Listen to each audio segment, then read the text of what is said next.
Good evening, everybody. Today we have Marika Lulay with us. She's the CEO of GFT Group.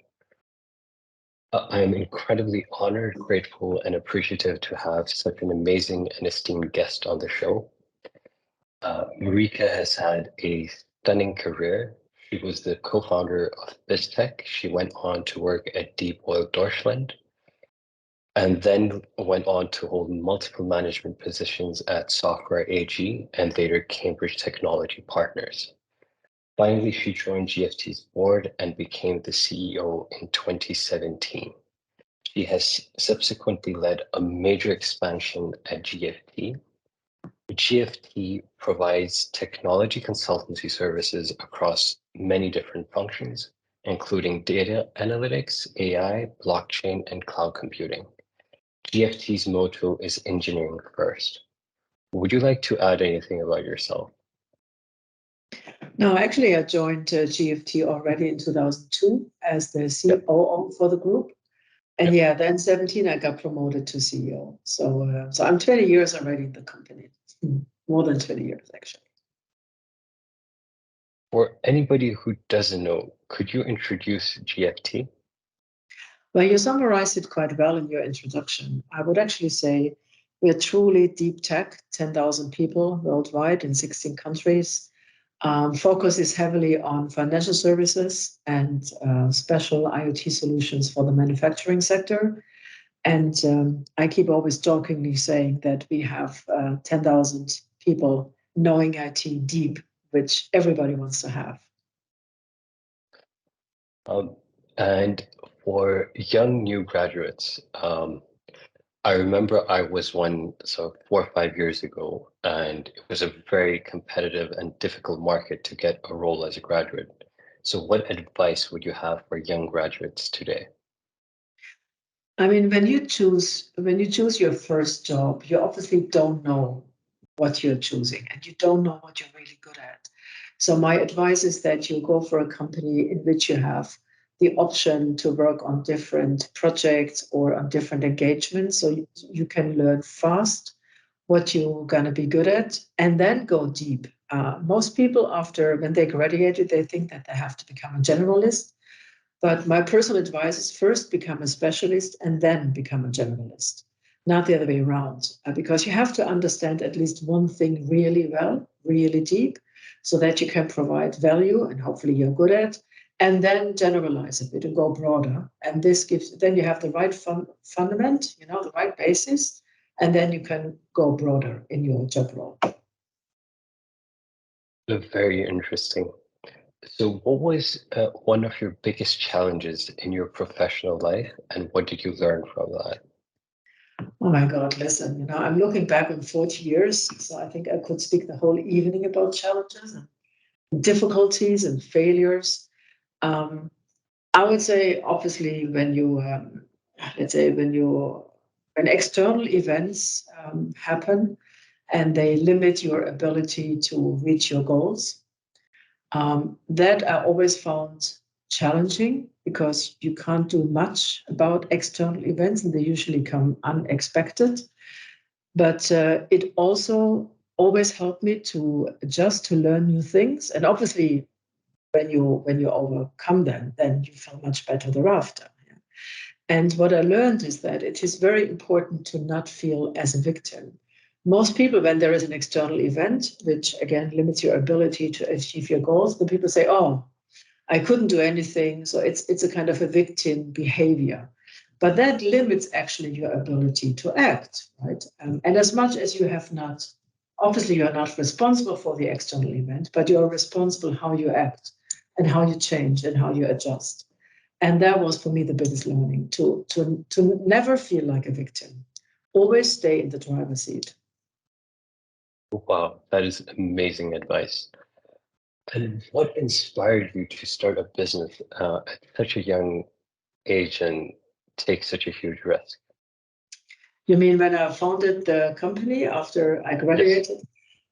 Well, I mean, I was truly young and I was truly naive. And at that time, there was not a startup mania like it is today, where everybody thinks they should first create a startup before they actually go into a normal business. At that time, it was the other way around. But at the time when I graduated, I struggled to work for any of the large companies. I felt they are bureaucratic, they're traditional, they are not modern. And on top, and you may laugh now, at that time, I mean, I was a young woman, and it was different times. I believed that I would not work long because I wanted to have a family. So my view on my own life was that I would probably work some years, 4 or 5 years, and then I would get kids and then I would stay home. That's what I thought. Obviously, it didn't work out at all. So here it goes. The plan when you're 20, 22, 23. So that's why I founded my own company, because I wanted to do something I love, something I could drive, something I could create. And obviously, I did not at all understood at the time. I didn't understand at all at the time the risk which came with. I didn't. I was naive, as I said. So, and I enjoyed it up to a certain moment. It failed.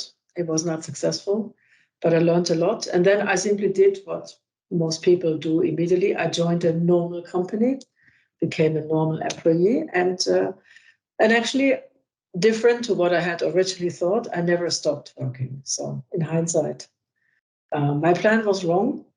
However, I never regret that I found the company and that I had the learning. Yeah, I think that must have been an amazing sort of experience that probably has shaped a lot of your views potentially. I don't know, but so I'm going to transition to sort of more questions which are regarding sort of your subject matter expertise. And I wanted to ask what you think GFT's competitive advantages are. Well, we have one slogan. I mean, we're a deep tech company, consultancy, system integrator, and there are many more others. And when you provide intangible services like we do, because you cannot touch it, you cannot smell it, but you may suffer if we do not do it well. So that's, again, you can't touch it. Then it is actually very difficult to describe a so-called unique differentiator. And because the skills of the company, you can say they are unique, but they're not unique. It's dependent on people. They could also join other companies. What is truly unique with a company like ours is the corporate culture, because that cannot be easily copied or built, because a corporate culture is built over years and years and years. And it's lived by the management and all the people working in the company. And our corporate culture is all around this theme: big enough to deliver, small enough to care. And it actually means that in order to be big enough to deliver, as we started as a small company, we always worked closely together as one team. And despite that we are today in 16 countries and 10,000 people still, if needed, and again, it's a bit of an academic saying, but we could bring 10,000 people to one point if needed. They would all work in one project if needed. And that, having said that, we are in 16 countries. We are very local. We speak many languages. We are close to our clients. And hence, we want to be small enough to care. So we do not let clients down. In the end, it's about client proximity. And that culture is what differentiates us. And it also goes into how we run the company internally. So we're big enough to deliver, very professional. We have processes, we are public noted. So we have a lot of discipline around accounting, reporting, etc. But we are also very personalized. So because we're spread over 16 countries, management still knows their people and they are still in touch, and people can talk to each other without any barriers. And so it's this whole culture which differentiates us from other companies. And if your question is, well, but what's the benefit for the client? What's the benefit for the people? I mean, the benefit for the client is logic. We really care about them. We want to make them successful. We cannot afford losing a client, just different to many other really large competitors. And we're much bigger than small boutique companies. If needed, we can get all the experts we need, even from other countries, to support a client. And the benefit towards our people is obviously that as much as we are a bigger company, relatively big, I think it still mostly feels like a small family. I totally agree with that.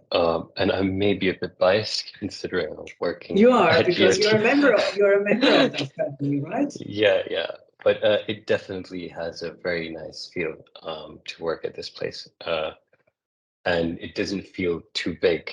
But ironically, when you hear it's 10,000 employees, people will definitely think it's going to have a very big company vibe, but I don't feel it at all. So yeah.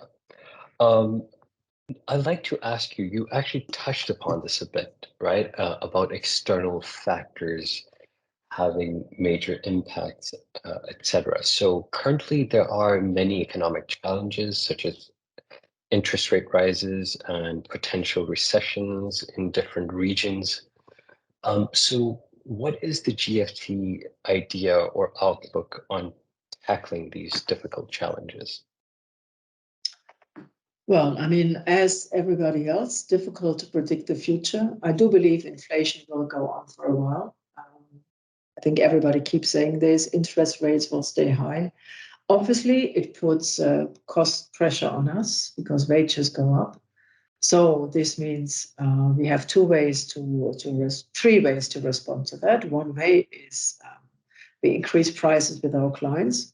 This obviously is not in their interest because we would just push the problem over the fence. So we are also looking into ways how we can maybe deliver things more efficient to our clients so that despite higher cost, that the total cost stays the same. The second way to approach it is obviously trying to reduce our, let's say, become even more efficient than we are as a company. That is the only way as a people company become efficient, as you cannot reduce salaries because that's the opposite from what people want. We have to grow, so outgrow the problem.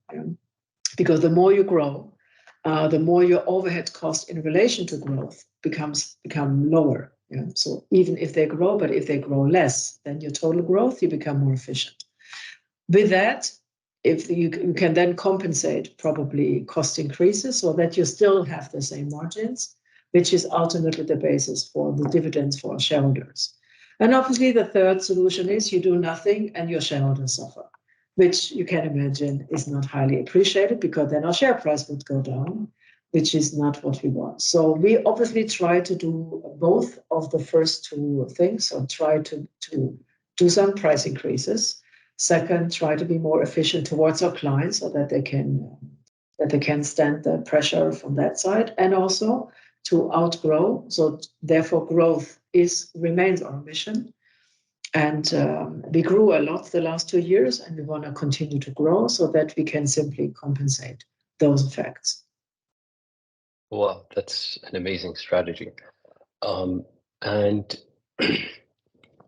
GFT has a major focus on emerging technologies such as cloud, AI, data, Industry 4.0, and DLT or blockchain. Uh, which one of these has been the most promising in terms of revenue generation? It was cloud. Okay. And which one is second and how fast is it growing? Well, that's actually not that easy to say. I mean, AI and also blockchain DLT, still relatively small. I would say, yeah, relatively small, but both obviously growing, yeah, but still much smaller than cloud. Data is obviously a very broad topic. So we do not collect revenues categorized by data because there are many different type of projects. And I think data is the theme above everything. Most people move their applications, for example, to the cloud so that later they can do data analytics with machine learning, with AI. So it's all interconnected. Yeah. And I would say cloud is definitely was the main driver, and our business with cloud has grown exponential over the past 3-4 years. And I would say AI, data, DLT is now upcoming. Very interesting. Um, and yeah, and what about, so for example, there have been major changes in employee expectations, right? So I've read that Generation Y, Millennials, and Generation Z or X have had um, expectations from employers. So how has that changed? How has that changed? And how can GFT effectively compete for specialized labor?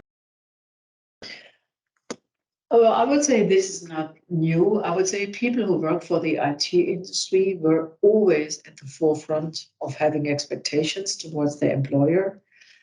Because since I studied computer science, which is 40 years ago, 40 years, unbelievable, there has never been something like employment risk or the risk of having no job. Yeah, there are sometimes restructures and layoffs in the IT industry, but usually people find easily another job. So simply by that fact, always employees of the IT industry, again, were expecting more from their employers than just give me a job and pay my salary. So the principle is not new.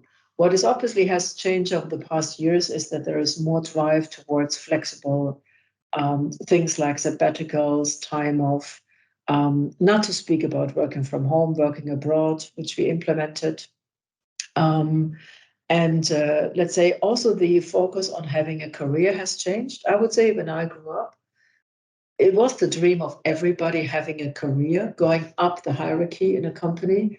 That definitely has broadly changed. I think people are now more looking into having a satisfying job. And don't misunderstand me, they still all want to get paid well.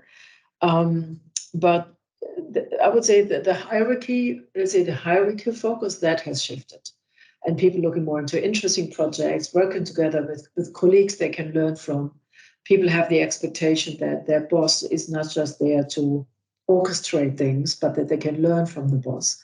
And I think that has changed in principle, not just in the IT industry, but obviously in the IT industry very fast. And there's a lot of pressure towards management because, again, IT people have the choice. Very interesting. And in terms of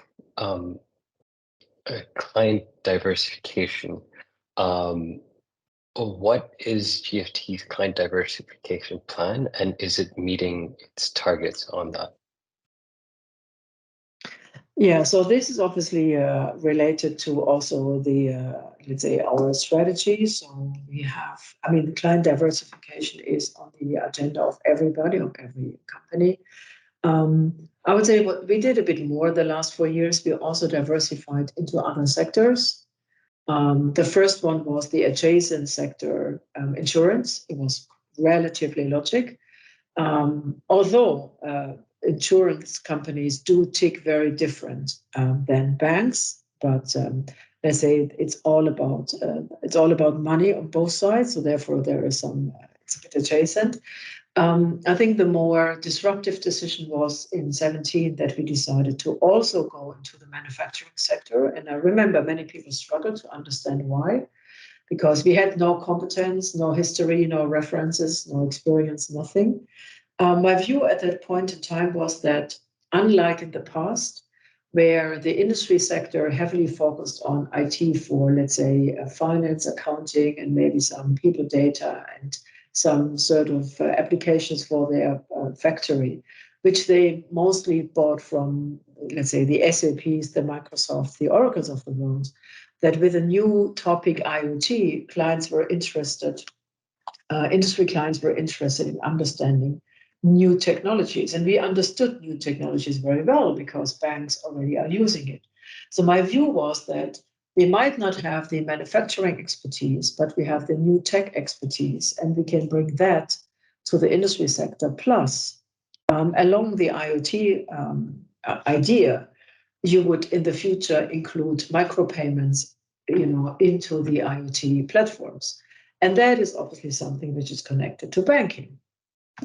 So hence my decision was that we move into that sector, obviously very slow, obviously only step by step, because again, we will be only do very specialized projects, and we decided to focus on only certain partners We focus only on certain clients. So it's a very, let's say, it's a very well thought, selected diversification strategy, where in the insurance sector, we go broad, and as well in the banking sector anyway, we go broad.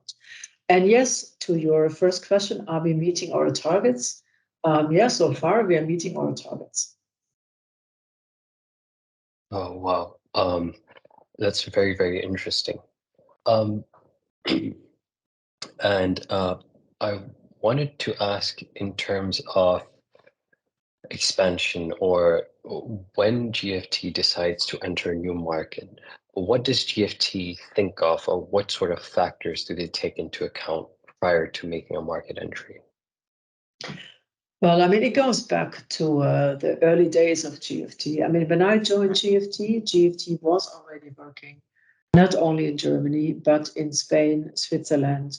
At that time, by the way, also in Hungary and Austria and in the UK. So GFT was already, I would say, a bit internationalized, heavily on continental Europe, which is logic. When you start from Germany, first you expand into your neighbor cultures, so to speak.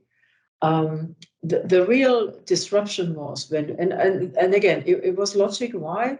It was logic because it's Europe, you understand the cultures, you want to work for different clients, so you expand into some other countries.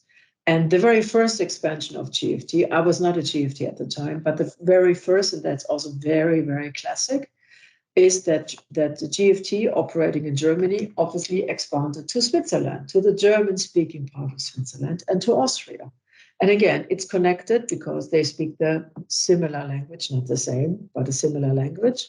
Very logic. And then from then on, you move a bit, outside, but you still stay in continental Europe.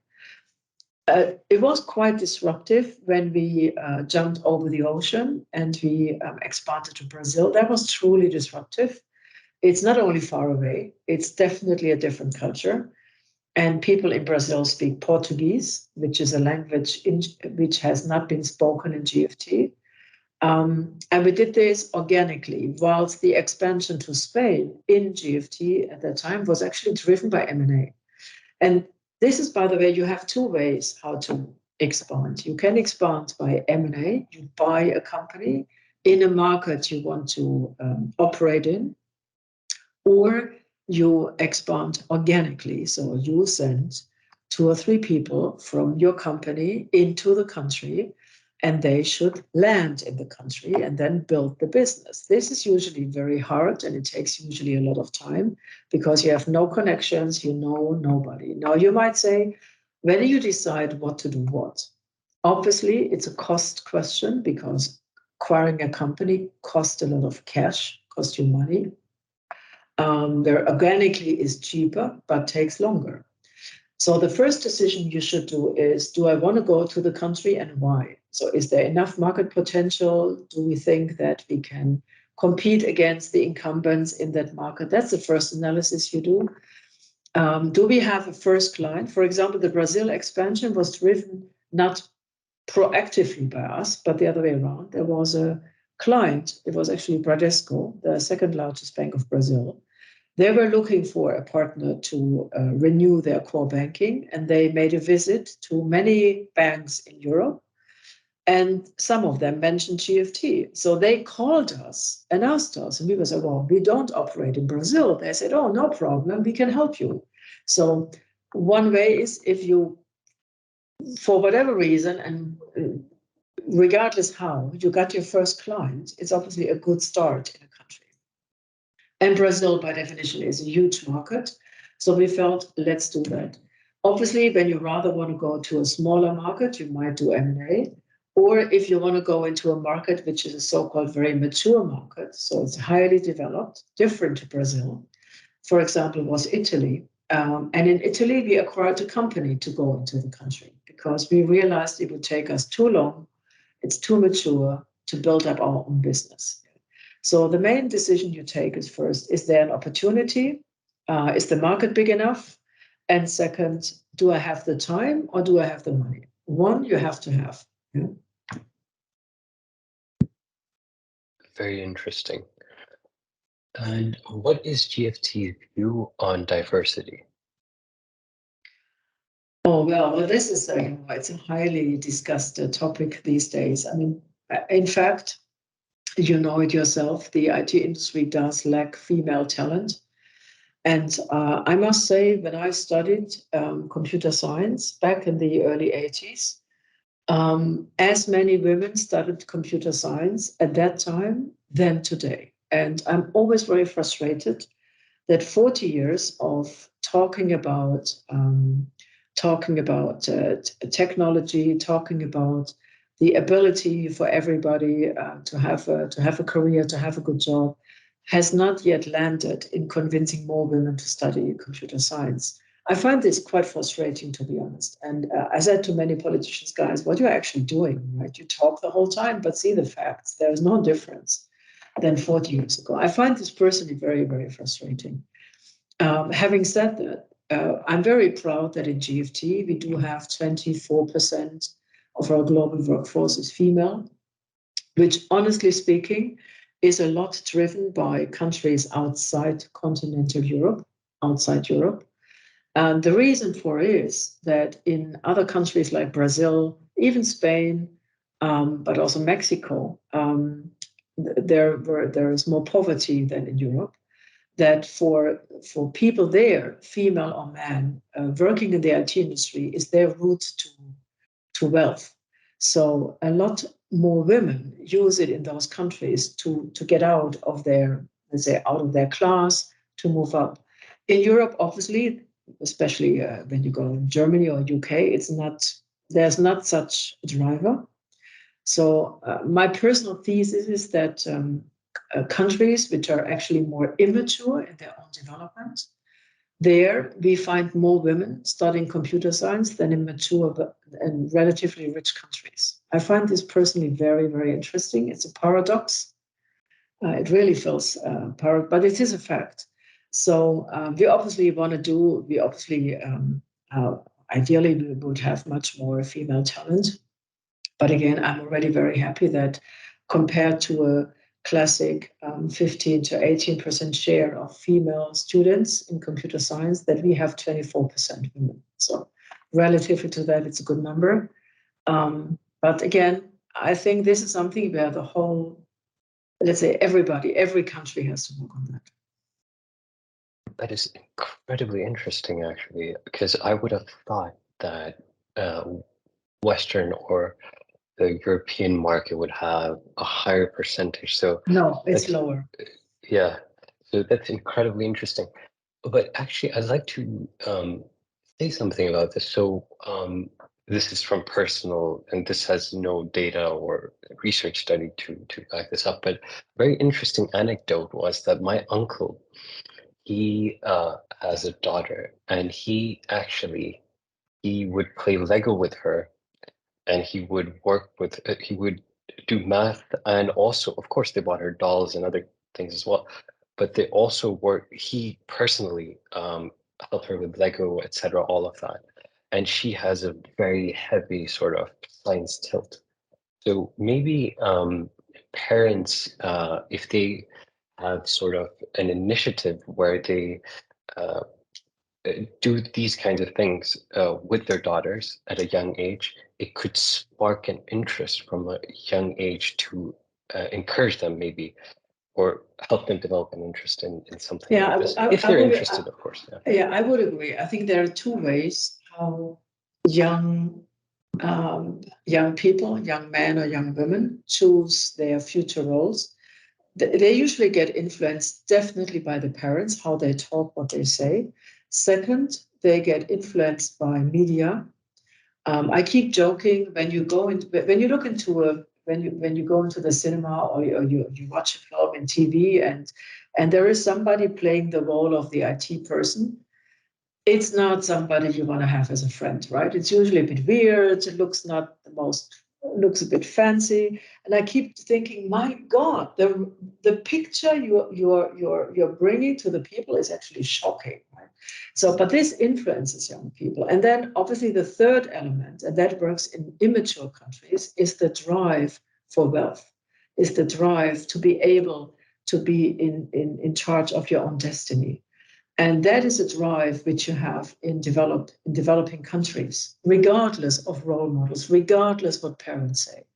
Where in more rich countries, probably the media and the parents are more influential than you think, because the economic drive is not so strong. Therefore, and when you, for example, when you look into our press, the way how they usually write about technology is rather fearful, right? They always fear that technology controls everything. So there is a negative vibration around. And when you talk to young females, they wanna do something which heals the world, rescues the world, do something let's say positive. And technology doesn't have an overly positive image. Maybe on the west coast of US, but not in most of the other countries. So I think you should not underestimate the role media is playing in showing the wrong role model, and films I mean, young women probably rather become a doctor who takes care of pathologist, takes care of dead people, then they would work at the IT business. And I'm like, oh my God, because there are thousands of series where such a person who does their job is, let's say, is glorified, and looks good and is intelligent and looks good as a man, looks good as a woman. But I do not know any series about IT people where the IT people look good and are charming. Yeah, actually, and there's even an entire series, Robot, where the entire sort of series paint the guy as a complete loner. He has almost no friends. Absolutely, And yeah. and so yeah, and it's so not the case, right? Like IT people, we have friends too. We Yeah, we are have friends. We can be yeah, charming. We can yeah, laugh. We have humor, right? yeah, So, yeah. but the way we are portrayed, honestly, I mean, I would not want to become one of those. Yeah? So I actually think it was better when IT played no role in any film than now. Yeah, yeah. I remember Um, when I studied, people always said, "What do you do?" I said, "Well, computer science." What is this? Is this typing on a machine? I said, "Yeah, well, yeah." So it was actually better. There was no image. You know what I mean? There was no image. It was not even a bad image. It was simply no image. Today, there's rather a bad reputation than a good reputation. Very interesting. And may I ask you sort of an off-the-cuff question? So there has been a release of ChatGPT. It's Mhm. making the rounds a lot. And it's a super exciting technology. I haven't been able to use it because the demand is so high. But what do you think about that? And do you think it will have an impact on search engines, or do you think other major search engines will just be able to sort of keep Yeah, I up mean, it's and it's innovate? such a yeah, it's such a new technology. I haven't yet made up my opinion, but it's interesting you ask. We just finalized our global management meeting last week, and we had a panel about Chat GPT on stage. And our top CTOs of GFT were talking about it and shared their different views, right? Whether ChatGPT could be used in the future to debug software, to find mistakes, or even review code, or whether ChatGPT could actually replace creative jobs by writing articles. And as usual, I mean, I've always seen those new technologies coming up, and they always follow the famous Gartner S cycle, S curve. So first, you think they can do everything, and they solve every problem humanity ever faced. Then you find out, oh, but there are collateral damages, there are mistakes, there are problems, it's biased, for example, or it just repeats what humanity has already produced, because this is what ChatGPT does. It's creating new things, but based on experience, based on existing data, based on existing text, based on existing experiences. So it might have its limits. I definitely believe ChatGPT or similar tools, whether it's this concrete application, I don't know. Obviously, Microsoft is all around it and is supporting it, but maybe I know that also other companies, I think Lambda from Google ultrasound is launched in the future. So I think those type of technologies, they will find a way that we can use it, and it will be used. Maybe not so extreme as now everybody thinks. It's a usual over exaggeration in the beginning. But yeah, I think it will have an impact. I find it fascinating, to be honest. And I'm definitely looking forward to having an in-ear pod which translates other languages immediately. So, so that I can speak with other people in their native language, and we do not have to. I mean, for you it's probably easy because you're native English. I'm not native English. And if you have to speak in your second language, is always a bit more effort than if you can speak in your native language. Very interesting. Okay, because I can speak 2-3 languages, so you know, yeah. so you know. Yeah, interesting. Yeah. And my last subject matter question: why GFT? Well, the question is, who is asking? Employees, clients, or investors? Clients. Well, as I said, we always say to our clients that given our size, we can bring big teams together if needed. We have enough experts for every technology needed, but we're small enough to care. Why? For us, a client and its project, it's much more relevant relatively to our size than to our large competitors. So I usually say to my clients, listen, we can simply not afford to fail, because not only you would not forgive us, that's easy, but the market would notice, and we would then have a problem where if one of our big competitors fail, well, they have enough business and they're simply big enough. They're even far bigger than us. And again, as I said, towards a boutique company who might have the perfect expert and the special skills needed in a certain project, but they could not scale.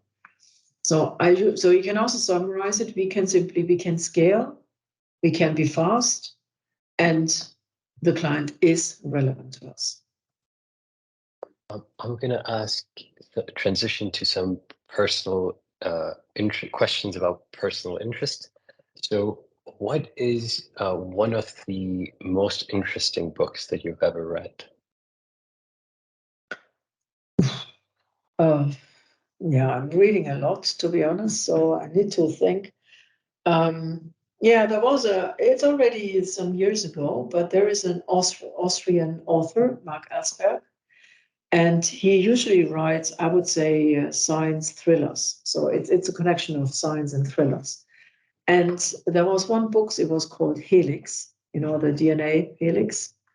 It was about creating, changing the genes and creating kits, design kits in a certain way, right? So, yeah, very interesting, based on the CRISPR technology, which is already existing.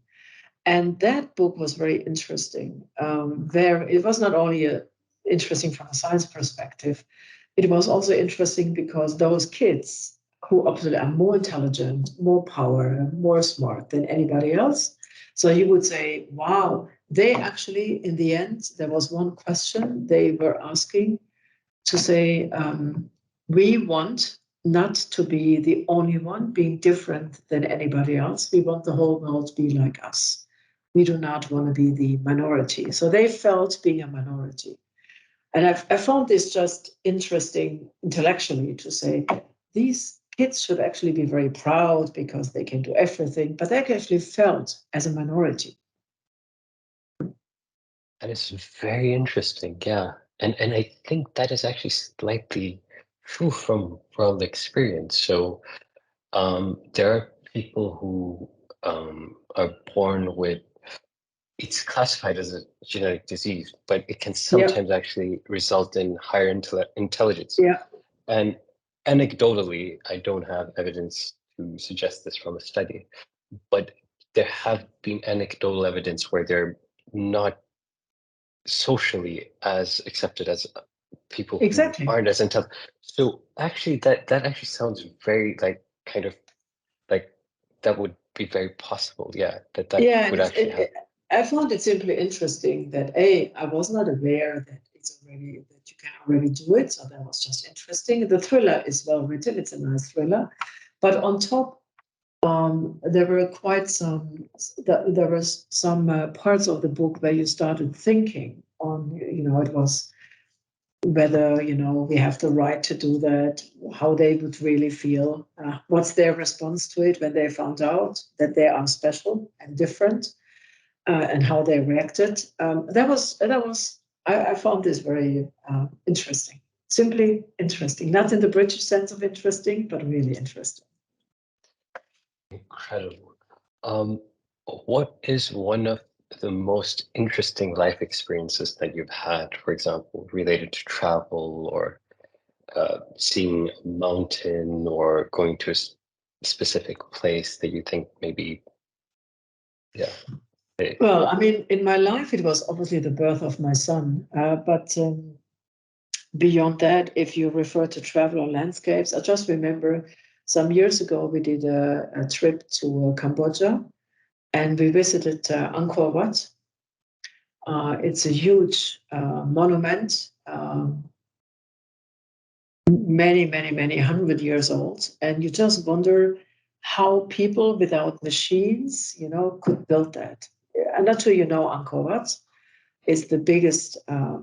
It was even a Hindu temple in between, but I think it was mostly used for the Buddhist religion.